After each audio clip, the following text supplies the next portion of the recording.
Well, hello there, Space Monkeys. Welcome to Political Fight Club. I'm Robert Durden, and I have some good news for you. I have a couple of things that are actually good news, actually. We're going to be putting some wind in your sails today, because these things put wind in my sails as well. First and foremost, I'd like to say I'm really excited, and it makes me happy to see you guys standing up for each other out there. Content creators, even just people on Twitter who are helping us out here. You know, it makes me happy to see you guys working together, collaborating, defending each other, standing up for each other. In the censorship apocalypse, that's going to be extremely important. So I'm really happy that you guys are doing that. When I see you guys go out there and like piranha swarm elephant jank all at once on a bad tweet, nothing makes me happier than that. And seeing all the content creators bouncing off of each other's shows, that's PFC. That's PFC. So I thank you guys. You're doing great. You're helping me out just emotionally seeing you guys go out there and just wipe out somebody like Jenk or, you know, Anna Kasparian on Twitter and, you know, collaborating and cross-pollinating across these channels. It makes me very happy to see. Speaking of which, first bit of good news is Indy Left, my good friend and fellow collaborator and creator of the Indie News Network. He just got approved for Rockfin yesterday. I was his first follower, his first subscriber. Go over to Rockfin and follow him, subscribe. I will post the link to his page below. He's going to be doing a lot of exclusive content and some interviews, I believe, on Rockfin, so that's going to be a great channel. Very excited to have Indy on Rockfin, which, as you guys know, you have to be like approved to get on Rockfin, so he just finally got approved. That was nice. Another big, not huge piece of news, but big news in my world is Jackson Hinkle, so he got a debate with Ryan Grim. He secured that debate yesterday.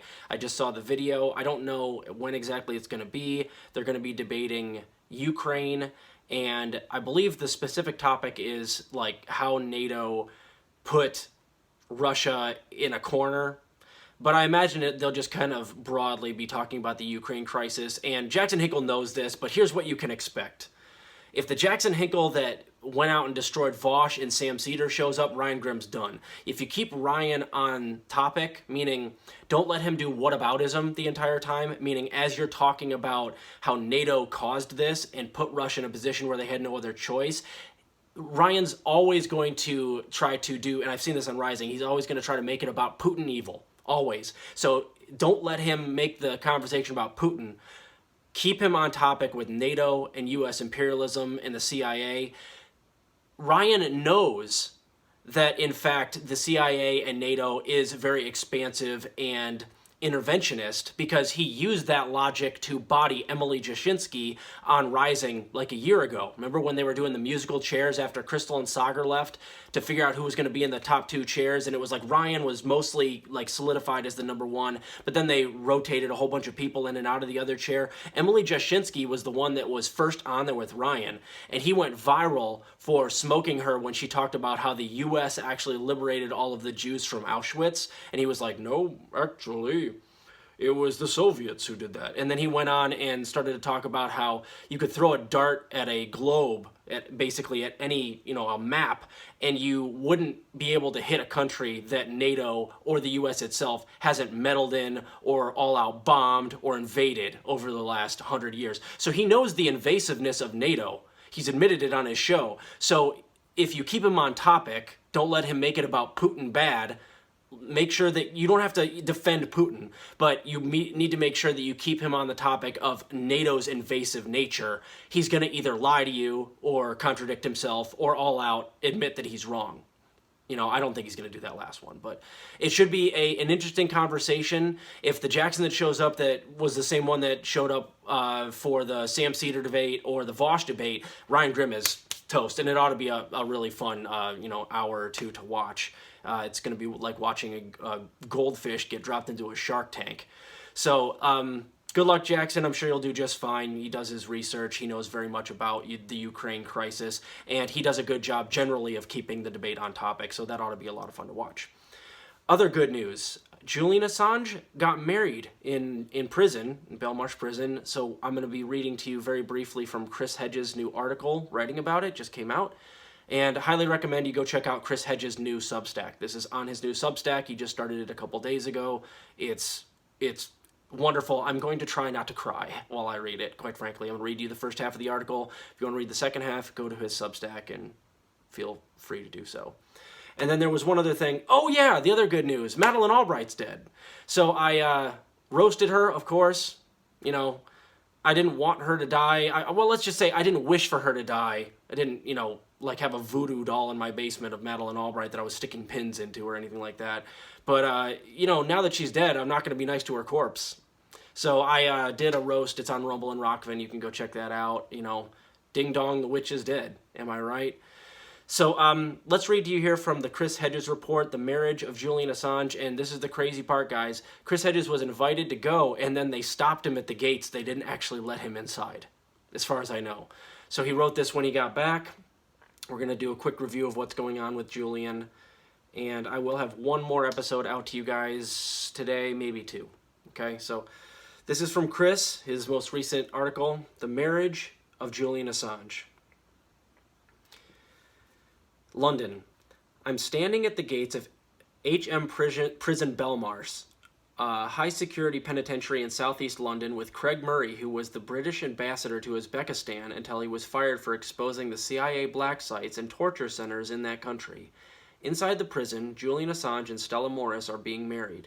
Craig and I were on the list of 6 guests invited to the wedding, but the prison authorities, in an example of the institutional sadism that characterizes all prisons, denied us entry. Craig, who was to have been one of the 2 witnesses, was informed that he could not enter because, quote, he would endanger the security of the prison. Craig came down from Edinburgh by train. I flew over from New York. We would at least be at the entrance of the prison with the same 150 Assange supporters. Craig, dressed in full Scottish regalia and a kilt he admitted he had to have expanded every few years to accommodate his broadening girth, made a fashion statement and perhaps a point about Scottish independence. He was outdone by Stella, who wore a flowing ice lilac A-line bridal gown, corset with plastic stays so she could pass through the 4 metal detectors, and veil designed and donated by fashion designers Vivienne Westwood and Andreas Kronthaler. Quote, it's a part of the ongoing mental torture that even on his happiest day, they will at the last moment strike off guests on his guest list just to mess about with him, just to try and make things as unpleasant as they can. Craig laments, we shouldn't be surprised. It's a piece of the unnecessary cruelty with which he has been kept from the start. Why on earth is he even in a maximum security prison built to house terrorists? I'm quite amused by the explanation that I endanger the security of the prison. I feel quite flattered by this. I couldn't understand it at all until today when, of course, it occurred to me that I look incredibly sexy in my kilt, and they thought a prison riot might ensue. It's funny. The day is bittersweet. Julian may never be able to live with his wife and family, yet it is an affirmation of love and commitment and hope carried out in a small side room with folding chairs and laminate table. The prison authorities denied Julian and Stella the use of the chapel. The ceremony was witnessed by 6 family members, including Julian and Stella's 2 young sons, one of whom fell asleep, and the other of whom was preoccupied with a paper plane and tried to turn on one of the alarms. 2 guards were stationed in the room. There was no reception, there was no cake. The prison denied Julian and Stella's request for a photographer. A guard took a few pictures, but prison authorities told Julian and Stella they could not be posted on social media or shared with the public. They were allowed to kiss. This prompted the older boy, Gabriel, to say the family told me, "Oh, that's a sloppy one." Afterwards, the Catholic chaplain, who had the foresight to bring a white tablecloth and candles, gave them his blessing. Julian and Stella were given a half hour together in a crowded visitors hall, and then Julian, prisoner A9379AY, was escorted back to his cell to the applause of the prisoners in his tier. It was an act of defiance, Stella tells me later of the wedding. You can tell by how much they fear it. The campaign to dehumanize Julian, who honored his Scottish roots by wearing a purple and beige kilt, along with a purple tie and waistcoat, also donated and designed by Westwood and Kronthaler, extends to his wedding day. No doubt one of the reasons Craig, whose coverage of the court proceedings for Julian have been dogged and brilliant, and I were not at the wedding is because the prison authorities did not want us to write about the wedding, which they should have known we would do whether we were in the prison or not. They have a viciousness, Craig says. They have the ability to employ the violence of the state. They have arbitrary power. they can use to take cruel and nasty decisions for the sake of it, just to show that they can. But we, on our side, have peace and love and truth. Those values, at the end of the day, are far more important. Julian is targeted because his organization WikiLeaks released the Iraq war logs in October 2010, which documented numerous U.S. war crimes, including images seen in the collateral murder video of the gunning down of 2 Reuters journalists and 10 other unarmed civilians. He is targeted because he exposed the killing of nearly 700 civilians that had approached too closely to U.S. checkpoints. He is targeted because he made public the hacking tools used by the CIA known as Vault 7. Vault 7 exposed that the CIA is able to compromise cars, smart TVs, web browsers, and the operating systems of most smartphones, as well as operating systems such as Microsoft Windows, Mac OS, and Linux. He is targeted because he documented the more than 15,000 unreported deaths of Iraqi civilians, the torture and abuse of some 800 men and boys aged between 14 to 89 at Guantanamo. He is targeted because he showed us that Hillary Clinton in 2009 ordered U.S. diplomats to spy on the UN Secretary General Ban Ki-moon and other UN representatives from China, France, Russia, and the UK. Spying that included obtaining DNA, iris scans, fingerprints, and personal passwords, part of the long pattern of illegal U.S. surveillance that included the eavesdropping on UN Secretary General Kofi Annan in the weeks before the U.S.-led invasion of Iraq in 2003. He is targeted because he exposed that Barack Obama, Hillary Clinton, and the CIA orchestrated the June 2009 military coup in Honduras that overthrew the democratically elected President Manuel Zelaya, replacing it with a murderous and corrupt military regime. He is targeted because he released documents that revealed that the United States secretly launched missiles, bombs, and drone attacks on Yemen, killing scores of civilians.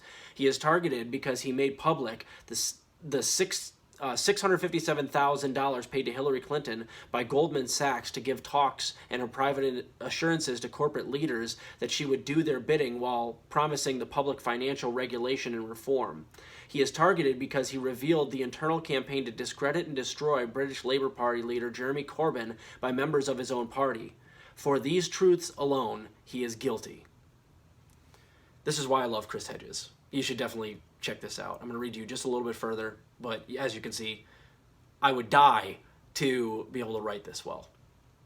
The Biden administration is determined to extradite Julian and charge him with 17 counts of the Espionage Act and 1 count of hacking into a government computer, which would send him to prison for 175 years.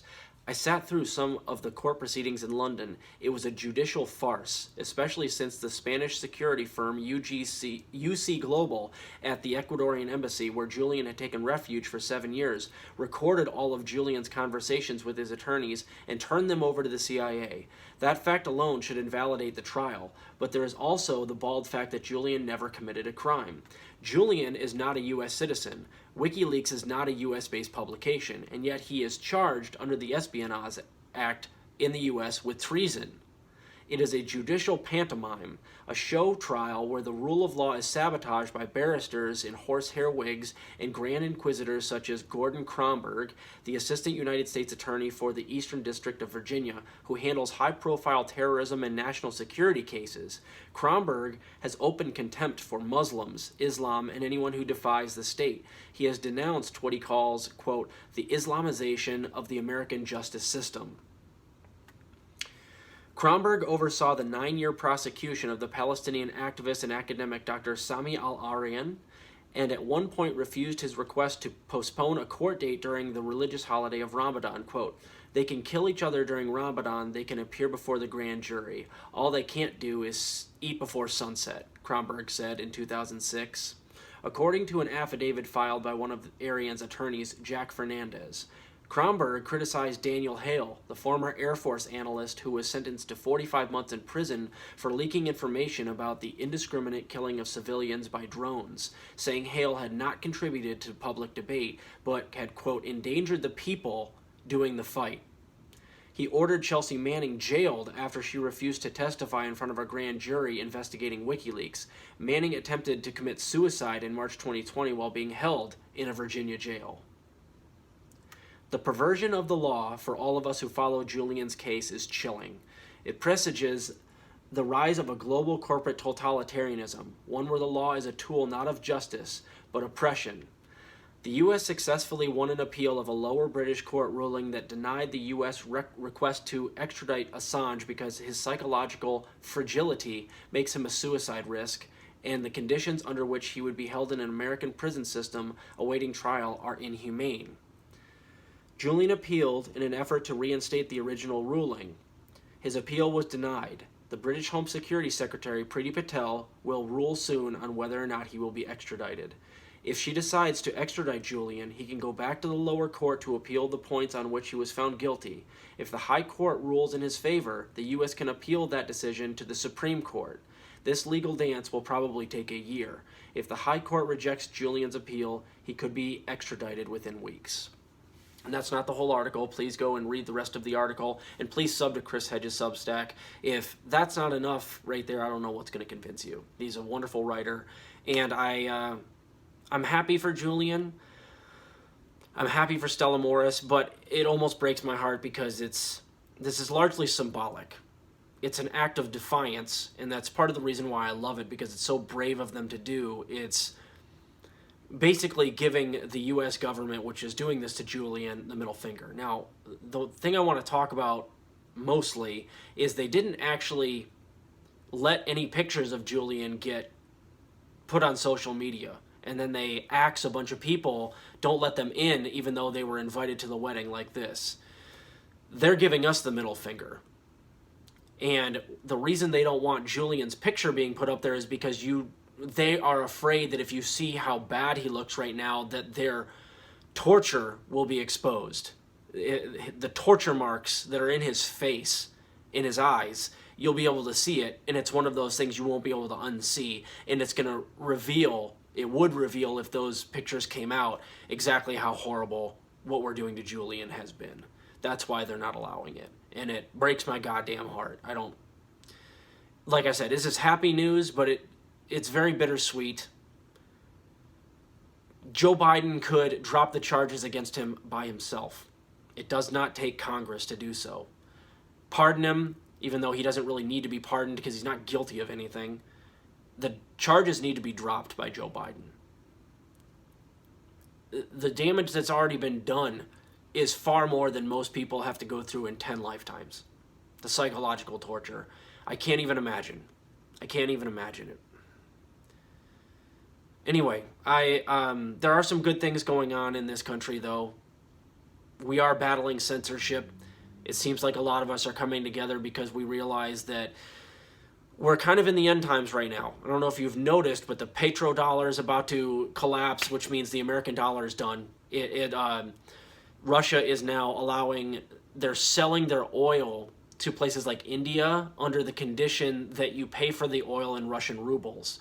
So what has happened is, as those countries are all like, oh yeah, that's fine, we'll just go out into the markets and exchange and get rubles and we'll buy the oil from you, and then things go back to normal, which is basically collapsing the petrodollar, which that's masterful on their part, the move that they've made economically, and all the fucking buffoons in this country they didn't plan 2 steps ahead or 3 steps ahead. No, the Americans are a blunt object, and now we're basically, we're gonna see an economic war that we're not going to win. The ruble has gone up 10 or 11% in the last couple of days, and the petrodollar, as you guys have seen, is losing value like crazy, which is why they're having to charge so much more for gas and gallons of milk and loaves of bread in this country. And then, of course, in his NATO speech yesterday, Biden said that there's going to be a very real food shortage in America. But we'll push him left, right? Yeah, vote blue no matter who. Where are all them motherfucking Bidenites at now? Where you at, Jenk? Vote blue no matter who, right? No, I know. I'll tell you exactly where Jenk is right now. He was backpedaling on Twitter yesterday saying that Biden would likely lose to Trump if the election were held today. Hey, no. You fat, slimy fuck. You don't get to get out of it. This is your game plan. We're doing what you told us to do. You don't get to weasel out now, you fat fucking rodent. You don't get to do that. You have to own it. This is your choice. You wanted us to do this. We told you Biden was a horrible idea. We told you that it was a good way to get Donald Trump reelected. No, you don't listen. The boutique left doesn't listen. And now we are where we are at the end of the fucking world, where he's collapsing our economy and accelerating the decline of this country, which was going to come because we're in late stage capitalism anyways. Yeah, you basically like created a monster and you don't want anything to do with it. I'm not going to forget. We're not going to forget. This is your fault. You absolutely could have, swayed the squad to do some things and to leverage Biden himself for the first 15 months of his presidency, but you didn't do shit. And now you're backpedaling hardcore because you realize you've created an abomination. But we're not going to forget. Anyway, I'm about to lose my temper. Sorry, reading about what's happening in Julian always sets me off a little bit. And that's another person, Cenk Uygur's turned on Julian as well. No surprises there, these motherfuckers. Why do we even listen to these people? Why do we listen to these assholes? I don't know. Anyway, I have 2 more episodes coming. I got a chapter from The Devil's Highway, the last chapter. I'll be doing that today if my voice keeps going. I've got some bad allergies going on right now. If I don't lose my voice, I'll read that to you. And then I'm going to be doing an episode on Alex Rubinstein. I'm sorry, I don't know how to pronounce his last name. I think it's Rubinstein. My apologies, Alex, if it's mispronounced. His great articles on Mint Press News and on the Gray Zone about Zelensky and the Azov Battalion and how he's connected to, different alt-right and fascists that are in the upper military in Ukraine. That's a great couple of articles. Go check him out as well. I just found out he also has a rock fin. So keep fighting that good fight out there, guys. Try to focus on some good things. I know it's tough out there right now. It's not easy. I feel it, but there are some good things happening. Keep fighting that good fight.